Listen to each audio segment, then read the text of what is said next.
Irmãos, as crianças podem se dirigir para a salinha. Que Deus abençoe a vida de vocês. Eu estava pensando aqui, enquanto eu estava sentado, o seguinte. Sabe quantas vezes você já falou com Deus e Deus estava distraído? Isso nunca aconteceu. Mas quantas vezes o Senhor já falou conosco e nós estávamos distraídos? A palavra dele foi pregada e nós estávamos distraídos. A palavra dele cruzou o nosso caminho, piscou na nossa frente e nós estávamos distraídos. E eu sei que nós somos aqui um grupo grande de pessoas. E entre nós há aqueles que estão felizes, aqueles que estão tristes, aqueles que estão cheios de compromissos, cheios de ansiedades, aqueles que estão bem, aqueles que prestaram atenção e aqueles que estavam distraídos até esse momento. Eu quero dar a você que estava distraído uma segunda chance para você recomeçar agora. Você que não entendeu tudo o que está acontecendo aqui nessa manhã ainda. Você que ainda não conseguiu de fato adorar ao Senhor. Eu quero que você tenha essa segunda chance para que você abra os seus ouvidos. Eu quero convidar todos nós a fecharmos os nossos olhos. E eu quero que você faça uma oração individual, silenciosa, no seu coração. E diga: Senhor, eu preciso ouvir a Tua voz. Eu preciso receber a Tua palavra nessa manhã. Eu preciso que o Senhor abra os meus ouvidos. E que o Senhor transforme o meu coração. Em nome de Jesus. Amém. Irmãos, nos últimos domingos, nós temos passado ali pelo livro de Atos, de forma a estudarmos este livro, a estudarmos a palavra de Deus, de uma perspectiva do Evangelho completo. E por que eu estou chamando de uma perspectiva do Evangelho completo? Porque nós estamos falando do Evangelho como palavra que nos é pregada, que nos é dita, que nos é ensinada, que é compreendida pelo nosso pensamento, mas também estamos falando do Evangelho como uma perspectiva de poder. Porque sabemos que o Evangelho é o poder de Deus, e nós cremos em uma palavra que é poderosa para nos salvar e para nos transformar. Como cristãos, nós cremos nisso. Mas nós sabemos que se estamos falando de uma palavra que é poderosa para nos libertar, ao mesmo tempo está implícito aí uma tensão.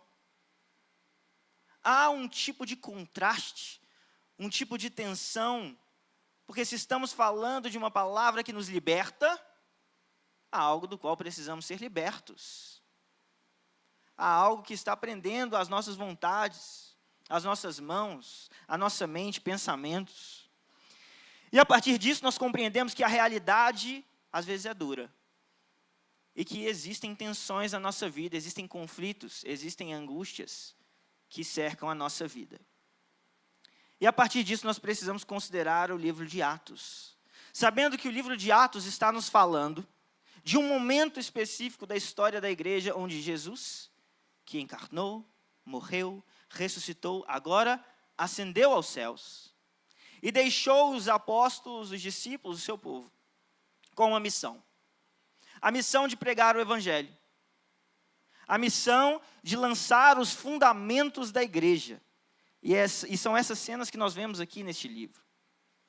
Nós sabemos também que essa missão ela não é feita sem tensão.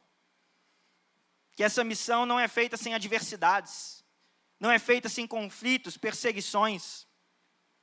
E da mesma maneira, quando nós nos achegamos a essa palavra, nós temos que ter a consciência de que somos povo de Deus, igreja de Deus, e nós também enfrentaremos conflitos.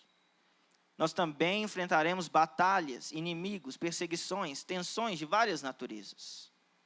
E quando nós olhamos então para Atos, uma das coisas, dos ensinamentos que nós recebemos, é exatamente o ensinamento de como lidar com essas tensões, com essas dores da vida, com esses conflitos e inimigos que querem lutar contra nós e a palavra que recebemos de Deus. E hoje então nós vamos ler Atos capítulo 5, você pode já abrir a sua Bíblia, em Atos capítulo 5. E aqui neste capítulo nós veremos mais um dos desafios enfrentados pela igreja em sua origem. E ao olhar para esse desafio, nós vamos entender como isso nos influencia na maneira como nós devemos viver hoje.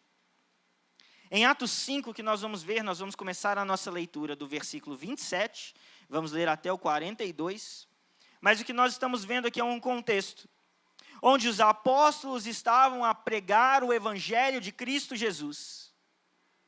E os líderes judeus estavam a apresentar resistência à pregação desse evangelho. E ao pregarem no templo, certa vez, o que acontece é que eles são cercados, capturados e coercitivamente levados diante de um tribunal, uma corte que nós chamamos aqui Sinédrio, onde os líderes judeus julgariam aqueles homens por aquilo que eles estavam fazendo, e assim nós nos encontramos nesse momento do texto, Atos, capítulo 5, versículos 27 a 42. Essa é a palavra de Deus e o que ela diz.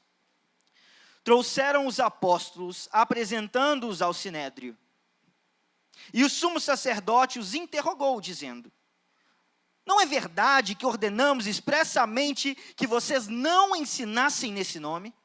No entanto, vocês encheram Jerusalém com a doutrina de vocês e ainda querem lançar sobre nós o sangue desse homem. Então, Pedro e os demais apóstolos afirmaram: é mais importante obedecer a Deus que aos homens. O Deus de nossos pais ressuscitou Jesus, a quem vocês mataram, pendurando-o no madeiro. Deus, porém, com sua mão direita, o exaltou a príncipe salvador, a fim de conceder a Israel o arrependimento e a remissão de pecados. E nós somos testemunhas destes fatos. Nós e o Espírito Santo que Deus deu aos que lhe obedecem. Eles, porém, ouvindo isso, se enfureceram e queriam matá-los. Mas levantando-se no sinédrio um fariseu chamado Gamaliel, mestre da lei, respeitado por todo o povo, mandou que os apóstolos fossem levados para fora, por um momento. Então disse ao sinédrio: israelitas, tenham cuidado com o que vão fazer a estes homens.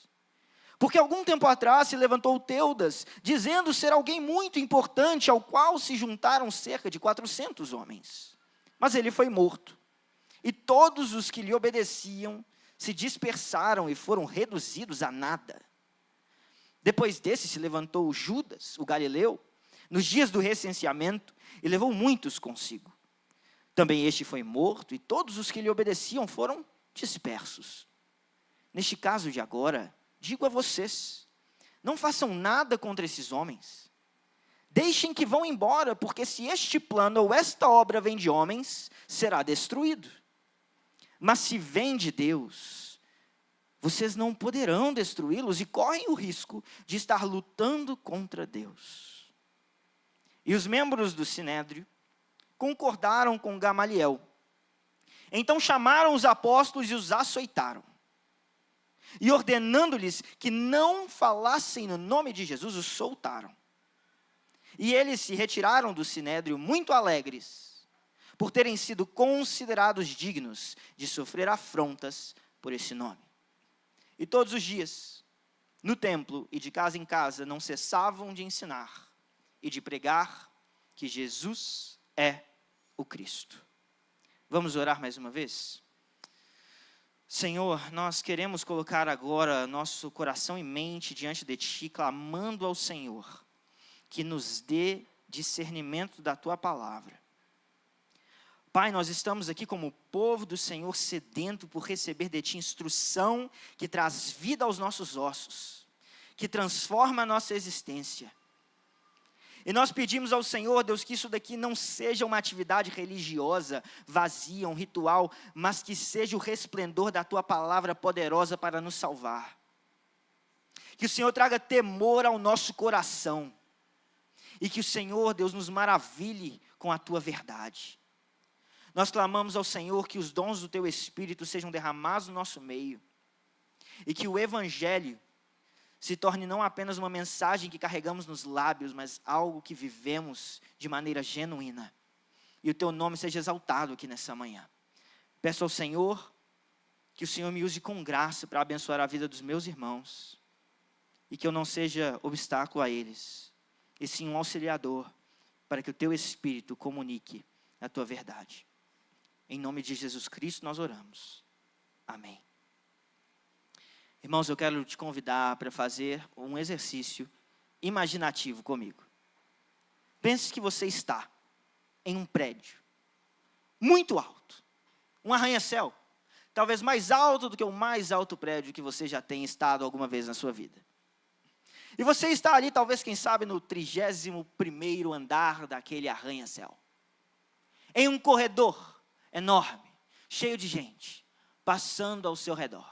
Cada um cuidando da sua própria vida e dos seus afazeres. Enquanto você está ali caminhando naquele corredor, você vê uma criança correndo. E essa criança vem correndo em sua direção e quando ela vai chegando próxima a você, você percebe que essa criança estava brincando e que ela carregava nas suas mãos um brinquedo. E o que era esse brinquedo? Era um caminhão do corpo de bombeiros. E essa criança gritava, fogo, fogo, fogo. E eu te pergunto, o que você faria? Provavelmente, você faria uma de duas coisas. Ou você seguiria o seu caminho, cuidando da sua própria vida, como a maioria das pessoas está ali fazendo. Ou você pararia essa criança e diria, oi, está tudo bem? Cadê a sua mamãe? Você está perdido? Mas vamos supor que você escolhe a primeira opção. Você ignora aquela criança e segue o seu caminho. Mas então, alguns segundos depois, alguns segundos mais tarde, você vê uma outra pessoa correndo naquele mesmo corredor. Mas agora essa pessoa que você vê correndo é um bombeiro. E esse bombeiro está gritando, fogo, fogo, evacuem o prédio. Agora, o que você faria? Eu não acho que você pararia aquele homem e diria, ei, senhor, está tudo bem? Onde está a sua mamãe? Você está perdido? Não. Provavelmente você começaria a correr, desesperadamente, em qualquer direção que aquele homem apontasse.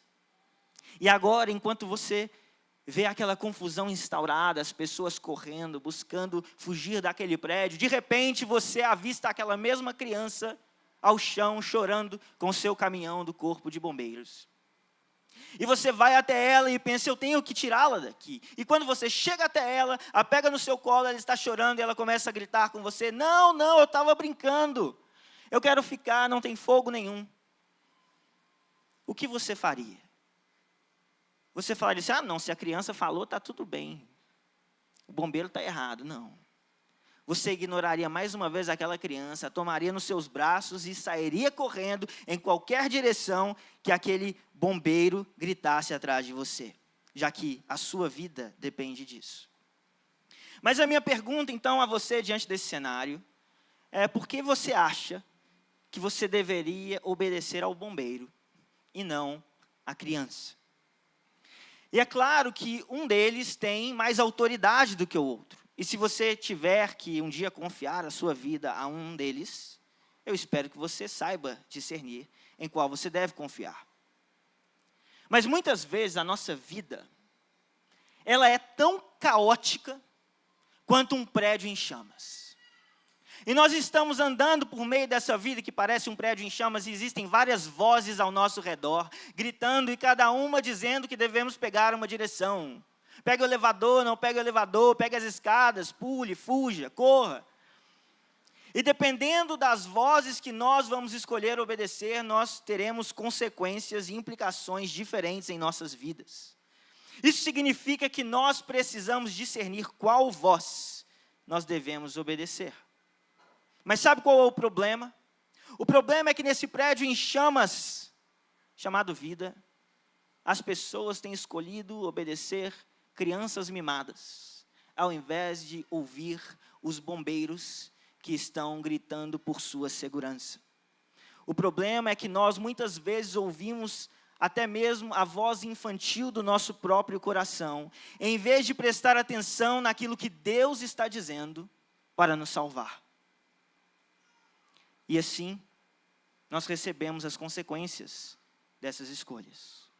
Mas aqui em Atos 5, nós somos chamados à obediência à única voz que requer que nós a obedeçamos para que sejamos salvos, Pedro e os apóstolos estão dizendo em alto e bom som para nós: é mais importante obedecermos a Deus do que aos homens. E ao olharmos para esse texto, nós vamos nessa manhã perceber por que é importante nós obedecermos a Deus. Eu quero apresentar a você 3 razões pelas quais importa que nós obedeçamos a Deus. A primeira razão é: Ele derrota o inimigo. A segunda é: Ele cumpre o seu plano. E a terceira é: Ele transforma o sofrimento. Vejam então a primeira razão: Ele derrota o inimigo. Versículos 29 a 30. Dizem assim: então Pedro e os demais apóstolos afirmaram: é mais importante obedecer a Deus que aos homens. O Deus de nossos pais ressuscitou Jesus, a quem vocês mataram, pendurando-o num madeiro. Em Atos 5, nós estamos diante de um grande e intenso conflito entre os apóstolos, o povo de Deus, e os líderes judeus. E enquanto os apóstolos estavam certo dia a pregar no templo, eles são ali cercados e levados pelos guardas diante desse tribunal, do qual eu falei a vocês antes, e disse que se chama Sinédrio, e eles são levados ali contra a sua vontade, para que eles fossem censurados e para que eles fossem acusados. E ao se apresentarem diante daqueles líderes judeus, eles recebem 2 direções, 2 ordens claras. Eles dizem: não ensinem no nome de Jesus, e não tragam o seu sangue sobre nós. Mas nós que estamos vendo o livro de Atos sabemos que aqueles mesmos homens, os apóstolos, tinham recebido uma ordem diametralmente oposta àquela que eles estão agora recebendo dos líderes judeus. Porque em Atos, capítulo 1, versículo 8, nós vimos que Jesus os falou: mas vocês receberão poder quando o Espírito Santo descer sobre vocês, e vocês serão minhas testemunhas tanto em Jerusalém como em toda a Judéia, os confins da terra. Evidentemente, estes homens aqui então teriam que fazer uma escolha. Ou eles obedeceriam aos líderes judeus e desobedeceriam a Deus, ou eles obedeceriam a Deus e desobedeceriam aos líderes judeus. Isso não parece ser uma decisão difícil para eles. Logo após ouvi-los dizer: não ensinem sobre Jesus e não nos acusem de matá-lo, Pedro tem uma brilhante ideia e diz: vocês mataram Jesus, e Deus o ressuscitou como príncipe salvador de Israel. Essa talvez tenha sido a quebra de regras de um fariseu mais rápida de toda a Bíblia. Eles acabaram de dizer para não fazer, e Pedro faz exatamente o que eles haviam proibido de fazer. Mas a grande pergunta então é: por que Pedro é tão ousado assim, de estar diante daqueles homens e responder dessa maneira? O mesmo Pedro que havia negado a Jesus. Talvez porque não era o mesmo Pedro. Agora este Pedro está em um novo estágio da sua vida. E ali ele encontra essa ousadia para responder estes homens. Mas a resposta a essa pergunta de por que Pedro é tão ousado a desafiá-los, passa por essa verdade que eu vou lhe dizer. Ele sabe que Deus derrotou o inimigo. Aqueles homens eram inimigos do Evangelho. Eles estavam perseguindo a igreja, eles prenderam os apóstolos, e eles estavam dispostos até mesmo a matar aqueles que lhes desobedecessem. E é exatamente isso que eles estão planejando fazer agora com a brilhante resposta que Pedro havia acabado de lhes dar. Eles acabaram de falar: não fale sobre Jesus, não traga o sangue dele sobre nós. E Pedro: vocês mataram Jesus e Deus o ressuscitou. E agora eles estão perdidos. E agora o que a gente faz? E ao se perguntarem isso, alguém levanta no meio daquela reunião e diz: já sei, vamos matá-los. Eles estão falando que nós matamos Jesus. A melhor solução é a gente matar eles também. Que ideia brilhante, não é? Porque não falou isso antes. Matá-los. Essa é a decisão que eles buscam tomar agora. Mas Pedro e os apóstolos não têm medo deles. Porque eles sabiam que aqueles homens poderiam causar-lhes problemas, eles sabiam que aqueles homens os poderiam prender, eles sabiam que aqueles homens poderiam até mesmo matá-los. Mas você sabe o que Pedro e os demais apóstolos também sabiam? Eles sabiam a verdade que o apóstolo Paulo iria registrar mais tarde em 1 Coríntios, capítulo 5, versículo 55, quando ele diz: tragada foi a morte pela vitória. Ó morte, onde está a sua vitória? Ó morte, onde está o seu aguilhão? Eles sabiam que Jesus Cristo havia ressuscitado como seu Senhor e Salvador, e aqueles homens poderiam tirar deles muitas coisas, mas uma coisa eles não poderiam tirar de Pedro e dos apóstolos: aquilo que Jesus os havia concedido. Eles não poderiam tocar na sua nova vida, na sua eternidade. Aqueles homens não tinham poder sobre o que eles tinham de mais precioso, e por isso eles estão destemidos agora, porque aqueles homens não têm poder sobre eles. A morte, o último inimigo, já havia sido derrotado. E é por isso que vemos esse contraste entre o Pedro que nega Jesus e o Pedro que se apresenta ousadamente agora. Meus irmãos, na vida nós teremos inimigos, tá bom? Nós teremos problemas, nós teremos dias difíceis, nós teremos adversários. Quem sabe, alguns de nós até não experimentem serem condenados à prisão por causa do que cremos, ou condenados à morte. Mas se a morte não pode tocar naqueles que estão em Cristo, por que é que nós temeríamos coisas tão menores do que isso? Se o nosso último inimigo já foi derrotado, por que nós temeríamos o nosso chefe? Se o nosso chefe nos fala para fazer algo que nós sabemos que fere o caráter de Deus, a lei de Deus, a ordem de Deus, por que nós temeríamos os nossos vizinhos ou os nossos amigos? Temeríamos ser deixados sozinhos ou ostracizados? Quando eles nos pedem que nós façamos coisas que vão contra aquilo que o Senhor quer de nós, por que temeríamos eles? Por que nós temeríamos essas circunstâncias que são tão menores? Por que temeríamos as leis do nosso país, quando as leis do nosso país contradizem as leis de Deus?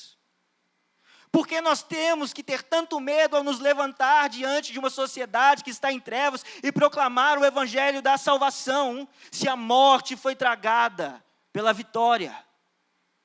E se o seu aguilhão não tem poder sobre nós mais?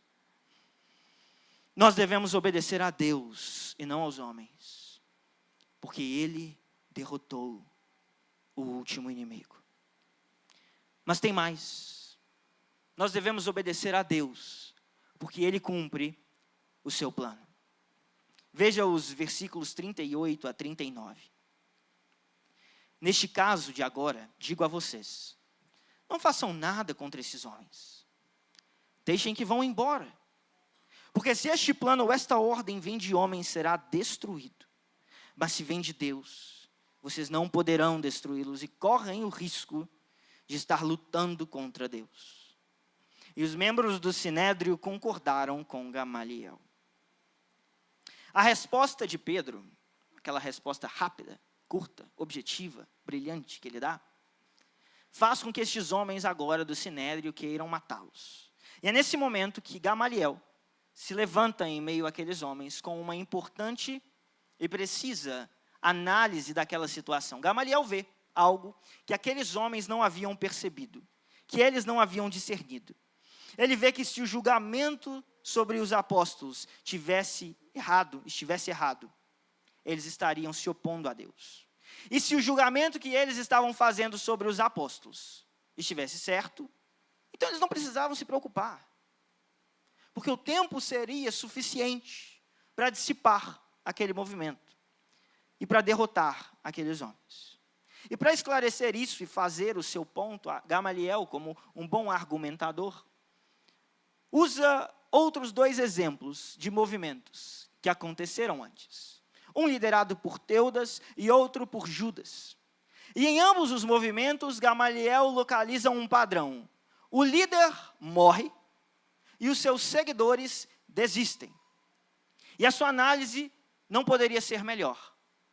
Ele está dizendo, se este plano for do homem, ele falhará. Se este plano for de Deus, ele permanecerá e não há nada que você possa fazer para destruí-los. E Gamaliel estava certo em sua análise.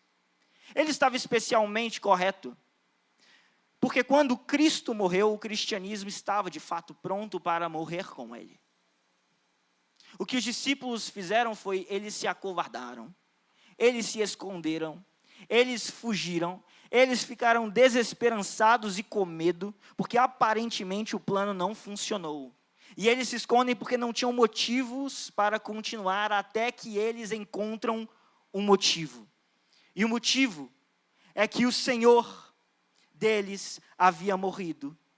Mas ao terceiro dia, aquele mesmo Senhor ressuscitou da sepultura e agora se apresentava diante daqueles homens, os ensinando a respeito do reino de Deus. Teudas não ressuscitou. Judas não ressuscitou. Mas Jesus ressuscitou. E agora estes homens podem continuar. O plano não deu errado, porque o plano não foi feito por homens, mas por Deus. E Ele cumpre o seu plano e ninguém o pode resistir. Não importa o quão antigo seja o seu império, o quão grande seja a sua religião, tudo passará. E no final, somente o reino de Deus permanecerá de pé. Qualquer empreendimento humano passará. E somente aquilo que é colocado pelas mãos de Deus permanecerá de pé. E o tempo testará todas essas coisas. Agora, é muito importante que nós prestemos atenção na palavra de Deus. É muito importante que nós conheçamos a palavra de Deus. Porque nela é revelado o seu plano. Você sabe que não importa o que aconteça no caminho, Deus realizará aquilo que Ele prometeu. E quando você entende isso, você para de depender das circunstâncias, porque você sabe que o que Deus disse que vai acontecer e ponto. Alguns anos antes dessa reunião que estamos vendo aqui em Atos 5, Pedro teve a sua primeira lição a respeito disso. E a primeira lição de Pedro foi assim, Pedro estava pescando. E ele passou a noite pescando, sem pegar um peixe sequer. Frustrado nos seus empreendimentos, Pedro desiste. Até que ele vê um homem caminhando em sua direção. E quando esse homem chega a Pedro, ele diz, Pedro, jogue as redes ao mar. E Pedro diz, mas nós estivemos pescando a noite inteira. Nós não pegamos nenhum peixe. Eu não acho que hoje, que agora, que no próximo lançar de redes, é que tudo vai mudar. Mas sobre a sua palavra, eu vou lançar a rede. E Pedro lança as redes e tem que chamar um segundo barco para suspender todos os peixes que agora ele havia pegado, mais do que se estivesse pescando com sucesso a noite inteira. Porque quando a palavra de Deus é dita, ela acontece. E Pedro então se achega àquele homem, a Jesus, maravilhado com o que havia acabado de acontecer.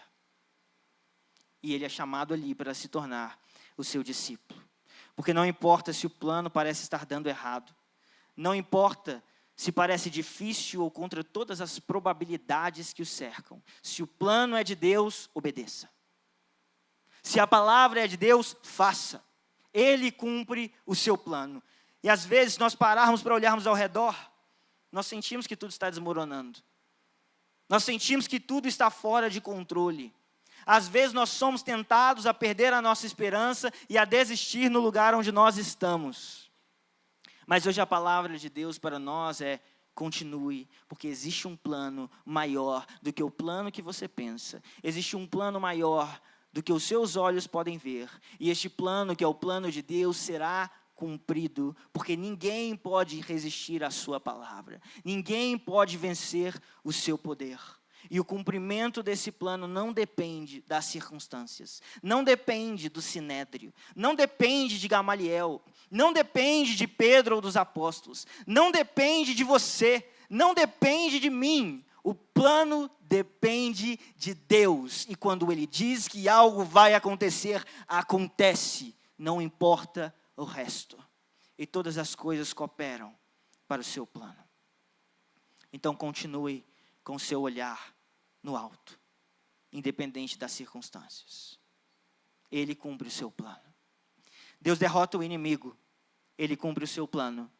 E por último, eu quero que você entenda a realidade que esse texto nos comunica, dizendo: ele transforma o sofrimento. Veja os versículos 40 a 41.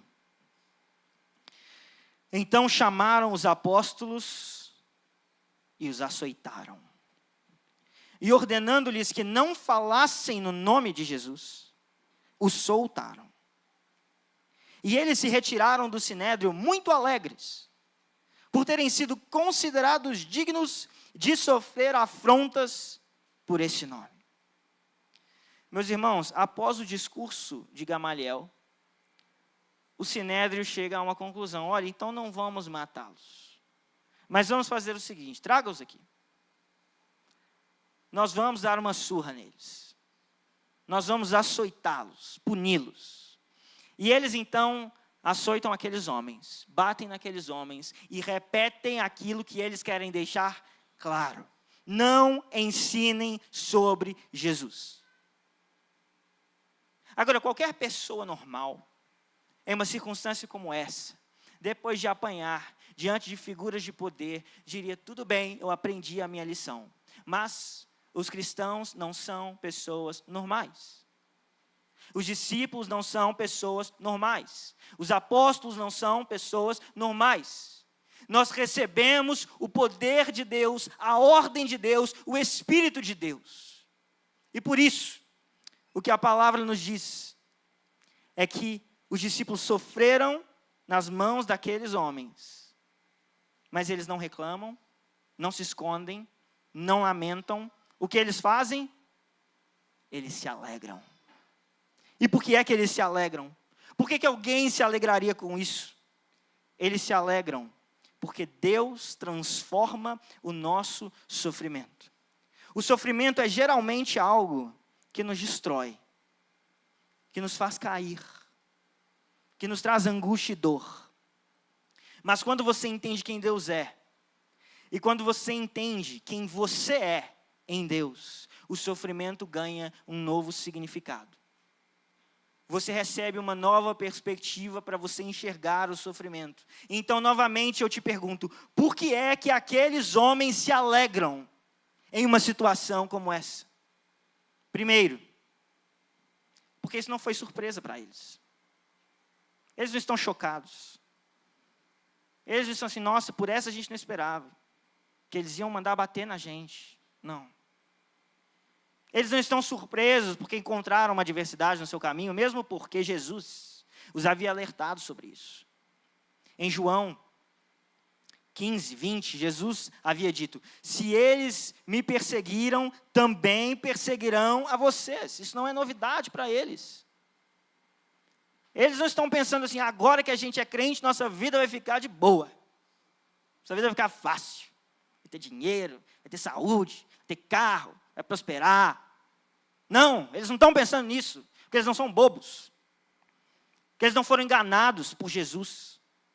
Porque Jesus falou a verdade com eles: se eles perseguiram a mim, eles perseguirão a vocês. E eles não estão surpresos quando são apresentados diante do sinédrio, quando o sinédrio quer matá-los, quando eles mandam açoitá-los. Se você acha que o evangelho é um convite a uma vida fácil, que você vai prosperar, ter saúde, ter uma casona, quero te dizer que você acredita no American Dream. Então acorde, que isso não é o evangelho. Não é isso que o Senhor nos prometeu, pelo menos não para esse mundo, não para essa hora. Não se surpreenda com as dificuldades, mas fixe os seus olhos na esperança futura. Porque preste atenção no que eu vou te falar. Embora para o cristão o sofrimento seja real, o sofrimento é também temporário. E é nisso que você deve encontrar o seu descanso. A promessa de Deus será cumprida. Essas coisas passarão. O reino de Deus será plenamente estabelecido. E o que nós recebemos para esse tempo não é uma vida fácil, mas uma vida de desafios. No entanto, o sofrimento é real, mas ele também é temporário. Segundo, por que os discípulos se alegram? O que os discípulos estavam enfrentando significava que eles estavam fazendo exatamente o que eles deveriam fazer, da forma que eles deveriam fazer, no lugar que eles deveriam fazer. Sabe por quê? Porque o que Jesus disse a respeito dele mesmo fez com que aqueles mesmos homens o matassem. E agora, quando eles veem os mesmos perseguidores vindo atrás deles, o que eles podem ter é a certeza de que eles estão seguindo os passos do seu mestre. Eles estão fazendo aquilo que Jesus fez. E por isso aqueles homens estão reagindo da mesma maneira. E meu irmão, se você viver a mensagem do reino de Deus, em meio ao reino das trevas que nós vivemos, você quebrará a ética deles. Você ameaçará as suas posições de poder. Você exporá as suas vergonhas diante da luz do Evangelho, que ilumina toda a treva, expondo a vergonha do pecado. E você sabe o que isso vai gerar? Uma de duas coisas. Ou isso vai gerar arrependimento, ou isso vai gerar perseguição. Mas seja qual for o resultado disso, isso trará glória para Deus. Agora, se a sua vida tem sido uma vida onde nos seus relacionamentos, no seu caminho, você não tem visto nem arrependimento e nem tem sofrido nenhuma perseguição, então talvez você esteja fazendo isso errado. Talvez você não tenha vivido o reino de Deus como você deveria estar vivendo. Porque nós vivemos em um mundo hostil à verdade. Nós vivemos em um mundo que odeia a verdade. E quando nós nos levantamos com a verdade dos nossos lábios, eles vêm contra nós. O sinédrio se levanta. Manda nos açoitar quando quer nos matar. E se nós não temos enfrentado nenhuma resistência, nenhum problema, e não temos visto nenhum arrependimento, então qual evangelho é esse que nós temos vivido? Não só a nível de igreja, não só a nível nacional ou internacional, mas nós temos que pensar nisso como indivíduos. Nos meus relacionamentos, as pessoas são marcadas por arrependimento e perseguição, ou eu não vejo nenhum desses sinais? Se eu não vejo esses sinais, é por quê? Talvez seja porque você não está apresentando o Evangelho. Porque o Evangelho vai produzir esses efeitos, necessariamente. Estes homens, os apóstolos, eles se alegram, porque isso não foi uma surpresa para eles.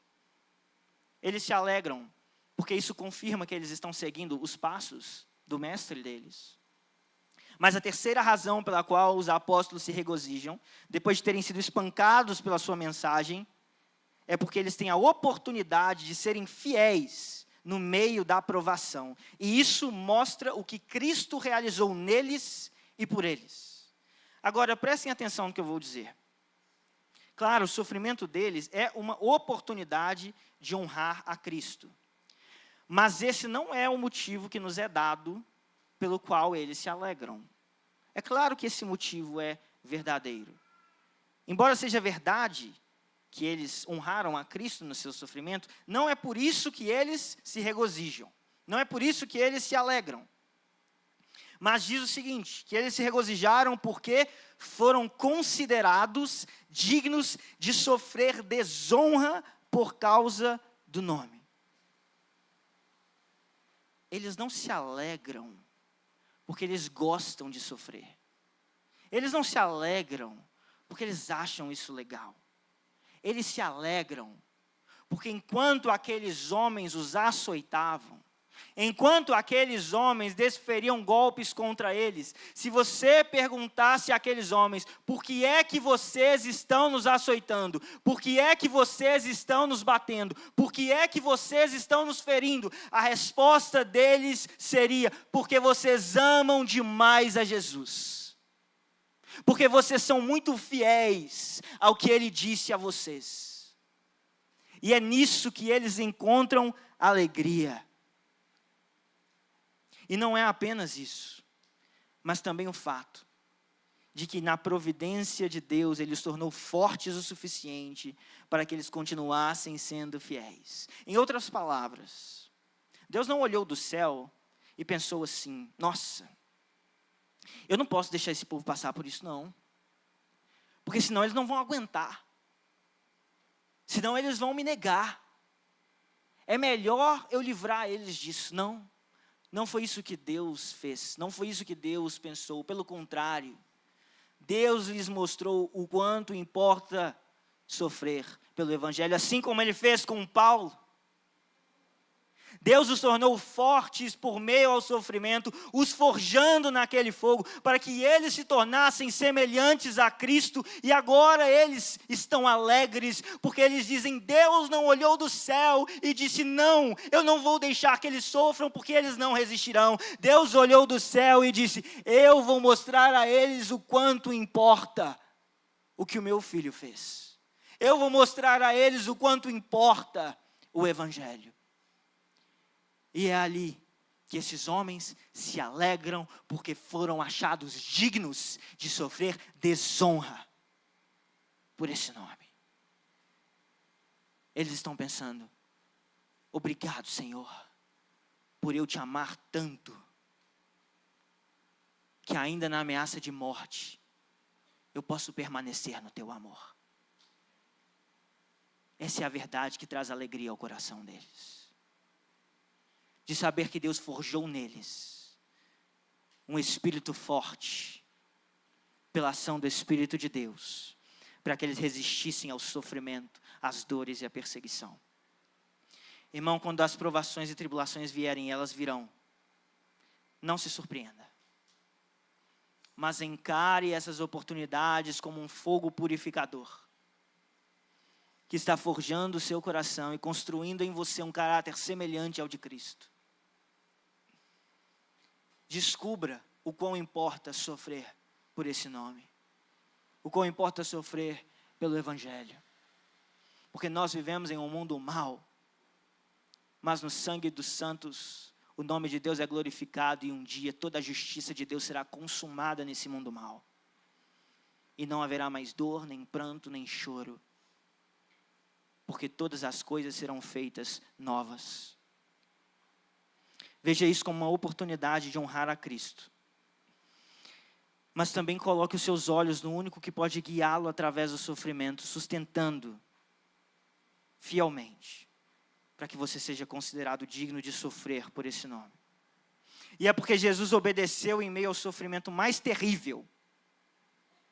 É porque Jesus obedeceu em meio ao sofrimento mais terrível, que nós não podemos deixar que os nossos sofrimentos interrompam a nossa obediência. É sobre Cristo e sobre o que Ele fez e sobre a sua verdade que nós colocamos os nossos olhos. Mas talvez você tenha caído, talvez você tenha desobedecido, talvez você esteja vivendo uma vida rasa, uma vida frágil. Mas mesmo que você tenha caído e desobedecido, eu quero te dizer que ainda há tempo para você se lembrar daquele que não se quebrou diante da dor, daquele que não se quebrou diante do sofrimento, daquele que não se quebrou diante da perseguição, da agonia e da morte, e se comprometer com Ele, para que Ele possa te fortalecer, e para que Ele possa nos tirar deste prédio em chamas, que todos nós vivemos. Vamos orar? Senhor, muitas coisas na vida nós não entendemos, mas nós cremos que o Senhor sabe todas elas. E eu quero pedir ao Senhor, Deus, que nessa manhã o Senhor visite aqueles que estão sofrendo. Eu quero pedir, Pai, que o Senhor chame a atenção deles para a cruz. E que ao fitar os olhos na cruz de Cristo, eles possam passar por esse sofrimento e se tornarem mais fortes no amor que tem por Ti. Mais confiantes na obra que o Senhor realizou. Mais semelhantes a Cristo Jesus, nosso Senhor. Deus, eu quero te pedir, te clamar, que o Senhor nos ensine a viver o teu evangelho de maneira digna, de maneira que estejamos felizes ao sofrer desonra por esse nome. Pai, que o Senhor nos dê uma ousadia que não é humana, uma coragem que não é humana, um poder que não é humano, e que assim nós possamos ser fiéis, Pai, e que assim nós possamos te adorar de verdade, e não apenas com ritos vazios, mas com um coração derramado diante da tua presença e cheio do teu poder. E que assim, Pai, nós possamos honrar o teu nome. Em nome de Jesus Cristo nós oramos. Amém. Meus irmãos, que o amor de Deus o Pai, a graça do nosso Senhor Jesus Cristo e a comunhão e as consolações do Espírito Santo de Deus